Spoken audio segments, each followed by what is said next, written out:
Oi, medrosos, eu sou a Andréia Broio Oi, medrosos, eu sou o Michael Gomes.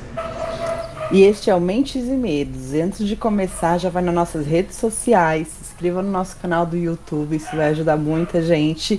Nos siga no Face, no Insta. E se você quiser mandar o seu relato pra gente, pode mandar pelo e-mail mentesemedos@gmail.com. E para ajudar o nosso projeto com qualquer valor, é pelo e-mail também, mentesemedos@gmail.com. Qual que é o nosso tema de hoje, Mar? Hellfire Club.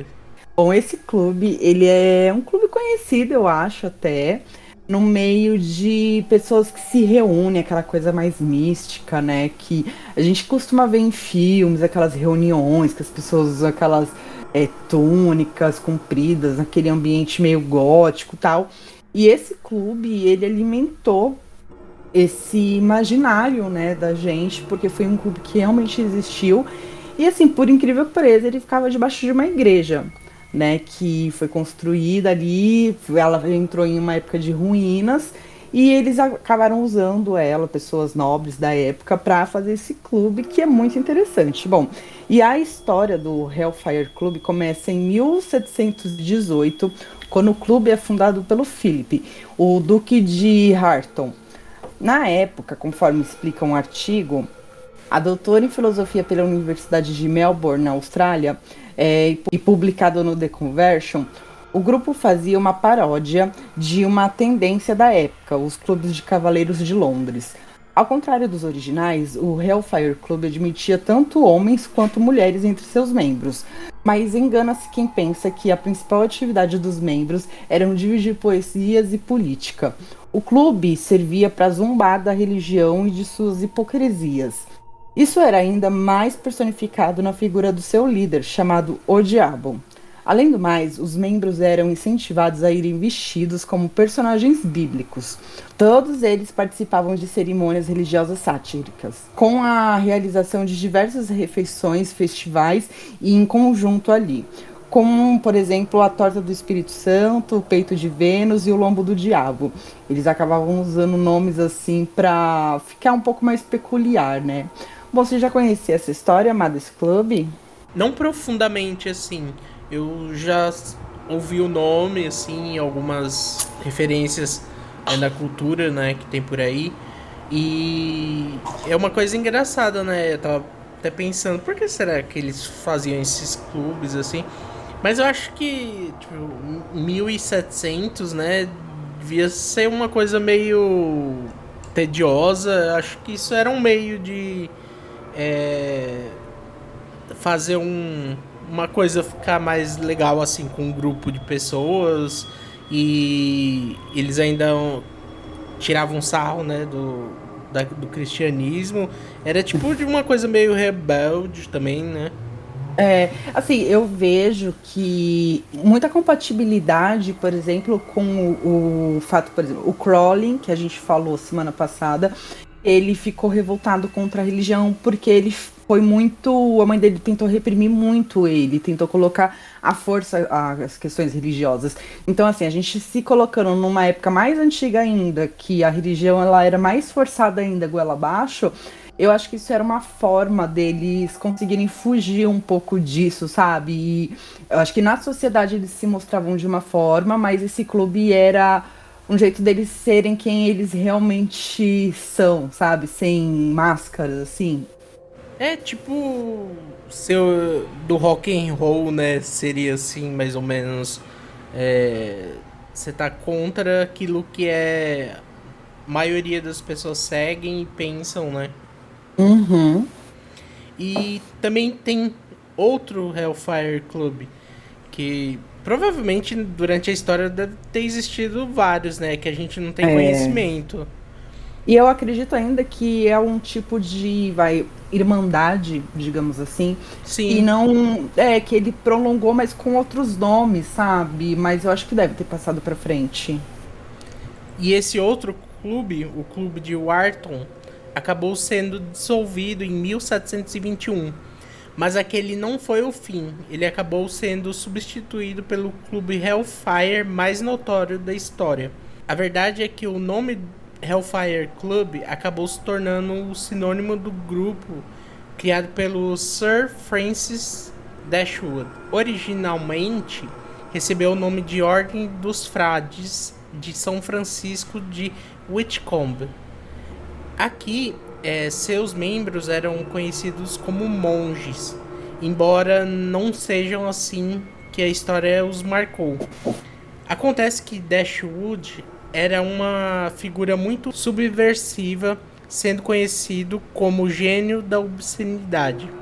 Aliás, sua paixão pela promiscuidade se tornava ainda maior quando mesclada com seu talento para o drama. Para que o clube tivesse uma sede à altura, Dashwood alugou, em 1751, a abadia de Medmenham. Ele também ordenou que o interior medieval do local fosse renovado para um estilo mais gótico, algo que combinasse mais com o seu estilo. Além disso, num vitral de uma porta de seu escritório foi incluído o lema Faisse que tu vostra, faça o que quiser, em tradução livre do francês. Segundo o The Conversation, especula-se que as paredes do local ainda tenham sido decoradas com obras de William Hogarth, que teria retratado membros do clube em diversas atividades eróticas. Outro ponto é que a biblioteca do Hellfire Club estava repleta de livros pornográficos, os mais infames que se tinham conhecimento na época. Sua formação possuía membros dos mais influentes da época, como Thomas Potter, John Wilkes, John Montagu, Benjamin Bates II, fora muitos outros. Dizem-se ainda que até mesmo Benjamin Franklin era um membro do Hellfire Club, por conta dele ser visto em uma das reuniões na abadia de Medmenham, algo só permitido para membros. Olha aí, ó, você vê, faça o que tu queres, né? Pois é tudo da lei. Uma frase conhecida aí, né, que o Crowley falava muito, Raul Seixas também acabou eternizando aí na música, né, essa frase. E você vê que já vem de um tempo, né, essa questão de faça o que tu queres, essa questão da liberdade, que acaba sendo, digamos assim, muito utilizada, né, em seitas satânicas, tal. Eles têm muito essa questão, assim, de você ser livre, que, no caso, como a religião prende, eles são livres, eles seriam antirreligiosos, né? Sempre tem esse oposto. Mas o que é muito interessante, porque você vê já, tipo, um movimento, né? Pessoas super influentes, né? Na época, até um presidente foi presidente dos Estados Unidos, né? Se juntando, comparecendo. É interessante, eu gosto bastante dessas histórias de seitas, de cultos, assim, de pessoas. E tem uma aura, assim, meio ligada mais ao sexo, essas coisas, assim, né? Porque eles eram meio depravados, né? Todas essas. O lugar meio que servia, vai, como uma casa, assim, pra fazer isso mesmo, né, deles, assim, seria um puteiro da época deles, né, um puteiro de luxo, digamos assim, da época deles. E só pra alguns, né? Lógico, não, você vê, tinha até presidente na época, e você vê, ó, eu fico pensando, hoje, tem algumas ideias, assim, de ordens iniciáticas, de fraternidades que se prolongaram, tem uma até que chama, acho que é Bones and School, uma coisa assim. E falam também que nessa fraternidade eles têm ex-presidentes que estão nela, assim, eles também praticam rituais e tal. Então existe todo esse mistério, sabe? E me lembra, sabe aqueles rituais de pacto com o demônio, que as pessoas estão usando máscara, umas coisas meio assim? Também me remete muito a isso. Tem um filme que eu não me lembro, eu acho que chama... eu não me lembro. Mas De olhos bem fechados? Não, é um filme dos anos 60 que tem um culto, assim, que é só de pessoas bem influentes, sabe? é pessoas ricas, reis, rainhas de vários lugares do mundo. E tem isso muito também de negócio de putaria, né? Falando português, claro. E coisas assim, meio ocultistas. Eu acho que a maioria dos cultos daquela época era meio assim, né? Era ligada a muita sexo e coisas ocultas, né? É, ritualística, né? Eu acho bem interessante, assim. Eu também acho bem interessante. Eu adoraria entrar pra ver um dia, sabe, como é que funciona um ritual desses. Eu também, curiosidade é grande. É, bom, e tem as práticas, né, que do Hellfire Club, e os encontros foram descritos por Nocturnal Rebels em 1779, em um livro que teria sido escrito por um desses monges, né, da Ordem de São Francisco.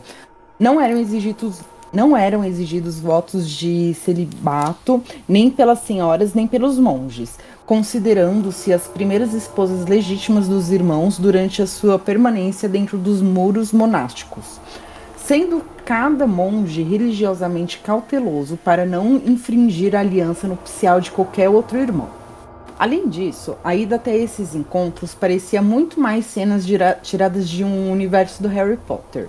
Vestidos com máscaras e mantos, os membros do clube Hellfire atravessavam o rio Tamisa sobre a escuridão em gôndolas. Quando chegavam à sede, eram recebidos com uma bebida misturada com conhaque e enxofre. O drink era oferecido aos deuses das trevas, mantendo o dom de deboche originário, né, do clube.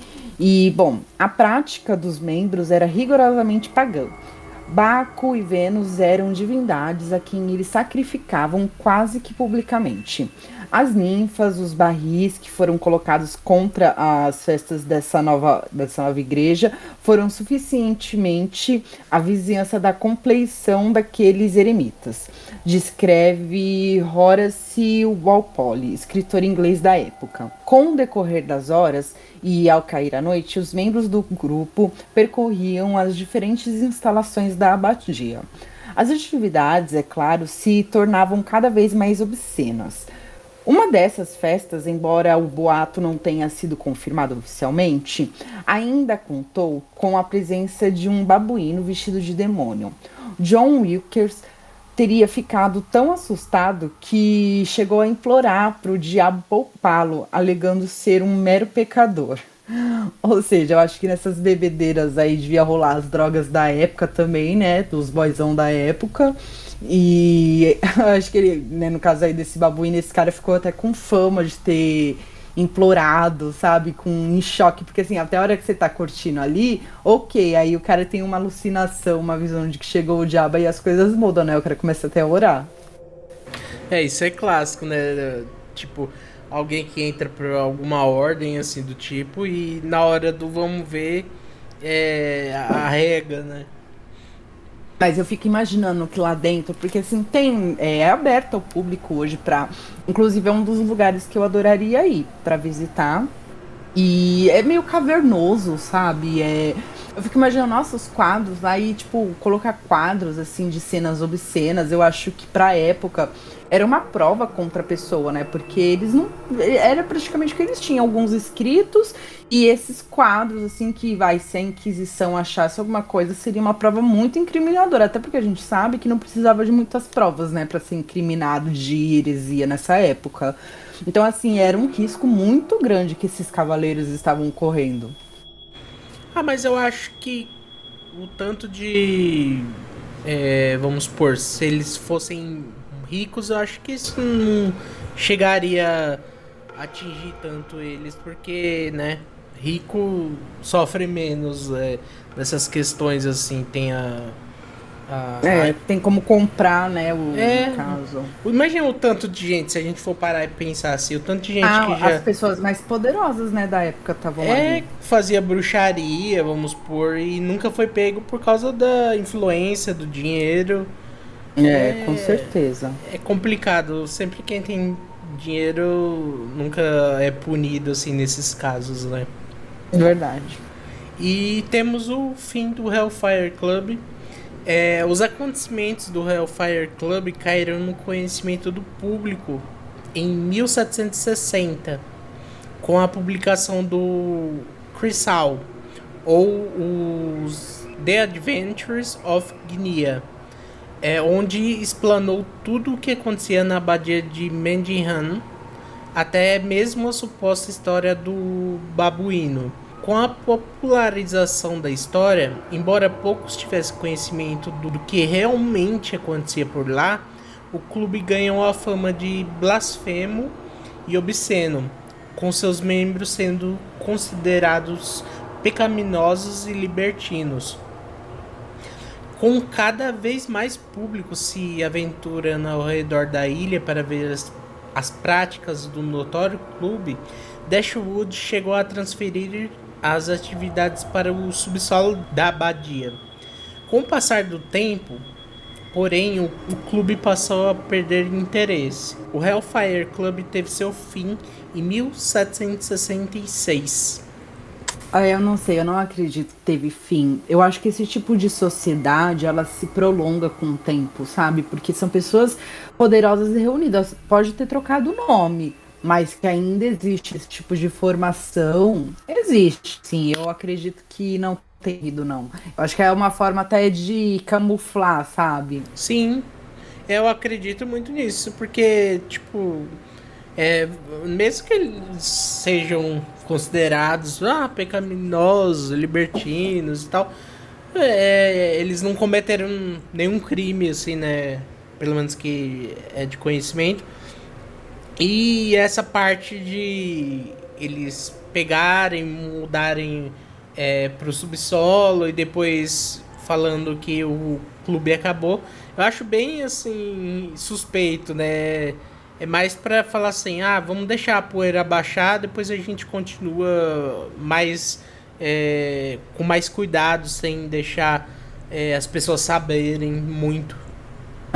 E assim, eu fico curiosa, porque que desse fascínio, né? Que eles tinham tudo bem não gostar das questões religiosas e tudo que a igreja impunha na época. Eu entendo mesmo as questões. Só que pra que ser tão afrontoso, sabe? Então, assim, existe, eu acho que uma questão, sim, de ideologia religiosa para um lado mais negativo. E assim, eu fico muito entusiasmada quando eu vejo como tantas pessoas poderosas se envolvem nesse tipo de fofoca, né? Tipo, a gente sempre escuta falar, tipo, uma pessoa que é mais assim, conhecida, um político, mas sempre tá no meio, tipo, igual eu fico vendo a história da. Tem a Rainha Catarina de Médici, por exemplo, que mesmo ela sendo de uma família extremamente católica, de origens ali que vem até de papas, sabe? Ela era uma mulher católica. Ela é envolvida, assim, com magia, todo mundo sabe. Ela tinha Nostradamus na corte dela. E, meu, acho que poucas palavras para Nostradamus, né? Todo mundo conhece o cara. E ele era envolvido com vários estudos místicos também. Então, assim, é muita gente, sabe, que era envolvida, assim, mesmo que para a sociedade ela mantinha ali uma pose de que não, mas no histórico a gente acabou descobrindo que sim, que era envolvida, entendeu? Então, assim, não é a primeira, não vai ser a última, e nessa época eu acho que devia ter muito, eu acho que a maioria era, assim, envolvido com magia ou com misticismo. Eu acho que as pessoas que tinham mais posse na época, eu acho que tinham um pouco de tédio, né? Aí acabavam se juntando e fazendo esses grupos, esses clubes. E esse clube especificamente, ele é interessante, assim, pela época e porque ficou conhecido, né? Todo mundo acabou descobrindo o que acontecia lá. E todos esses nomes famosos, assim, deixam ele meio que mais em, em Aí vista. misterioso, é. E você tem alguma coisa aí pra indicar pra gente, Má? Não, sobre esse assunto não tenho nada. Esse assunto ele é um pouco escasso mesmo para a gente achar na internet. O que eu tenho para indicar para vocês é aquele programa, né, Destino Paranormal do Zack Bagans. É a nona temporada, o episódio primeiro, eles falam sobre um castelo Leap, E falam também sobre o Clube Hellfire, porque eles têm uma conexão, né? Então, assim, é muito interessante. Ele, a equipe, o Zeg, que é a equipe dele, vai para Irlanda, né? Porque é onde fica lá o clube, a sede do clube, para investigar, né, esse castelo aí de 730 anos, que foi lar também do Clube Hellfire.